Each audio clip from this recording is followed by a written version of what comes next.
από τη φωτιά. Είναι τεράστια η ορμή και η ταχύτητα με την οποία κατεβαίνει. Κάνουμε αυτή τη σύνδεση για να σας δείξουμε πόσο κοντά. Μιλάμε για φλόγες οι οποίες φτάνουν τα 20 μέτρα. Είναι τεράστια η καταστροφή που γίνεται εδώ πέρα στο Πευκοδάσος.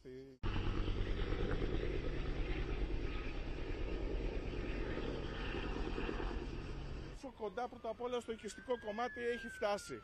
Στο σημείο έχουν έρθει ισχυρές επίγειες. Οι κάτοικοι είναι σε εξέλιξη η απομάκρυνση των κατοίκων από την αμυγδαλέζα Σταμάτας, από το οικιστικό της αμυγδαλέζας Σταμάτας. Αρκετά δύσκολα δείτε και το ελικόπτερο από τους πυκνούς καπνούς. Βοήθεια του οικονομικού που μας ανέφερε του Μουτάφη, πόσο κοντά γίνονται οι ρήψεις νερού.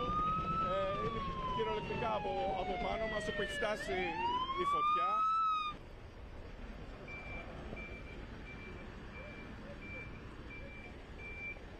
Στα δεξιά προς τον οικισμό στην ουσία δημιουργεί ένα πύρινο πέταλο και όλο αυτό αυτή τη στιγμή αυτό δεν το γνωρίζω γιατί τη στιγμή που είμαι στον αέρα δεν μπορώ